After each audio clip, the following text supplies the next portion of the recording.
7 দিনের মধ্যে সিলেটের ভোলাগঞ্জের লুট হওয়া সাদা পাথর উদ্ধার করে আগের জায়গায় ফেলার নির্দেশ দিয়েছে হাইকোর্ট। একই সাথে লুটকারীদের তালিকা আদালতে জমা দিতে জেলা প্রশাসন, বিজিবি এবং র্যাবকে নির্দেশ দেওয়া হয়েছে। এক রিটের শুনানি করে বৃহস্পতিবার বিচারপতি জিনাত হক ও বিচারপতি আইনুন নাহারের বেঞ্চ এই আদেশ দেন।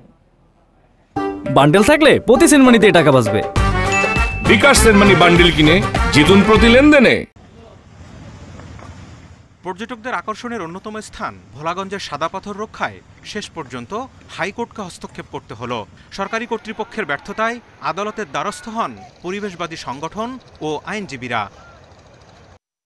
এক রিটের শুনানি শেষে 1 সপ্তাহের মধ্যে লুট করা পাথর ফেরানোর আদেশ দেন হাইকোর্ট। বিশেষজ্ঞ কমিটির মাধ্যমে পাথর উত্তোলনে পরিবেশের ক্ষতি নিরূপণ করতেও বলা হয়েছে।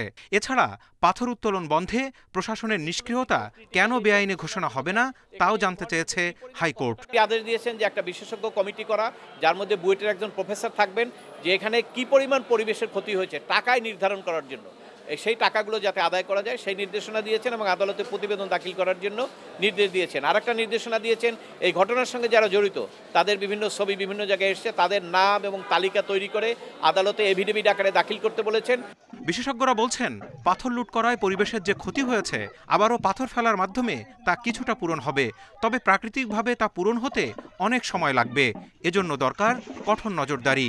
মনে করছি না যে একদম আমরা রিস্টোর যাকে বলে থাকি সেই পূর্ব অবস্থায় নিয়ে যেতে পারবো বলে আমি মনে করছি না, কিন্তু আমাদের চেষ্টা করতে হবে যতটুকু সম্ভব ততটুকু নিয়ে আসতে হবে এবং মেসেজটা দিতে হবে যে কেউ আইনের ঊর্ধ্বে নয়, প্রকৃতিকে ধ্বংস করে কোনো কাজ করলে সেটা প্রকৃতিও এক ধরনের প্রতিশোধ নেবে। দেশজুড়ে সমালোচনার পর লুট করা সাদা পাথর উদ্ধার করে প্রতিস্থাপন শুরু করেছে যৌথ বাহিনী ও প্রশাসন।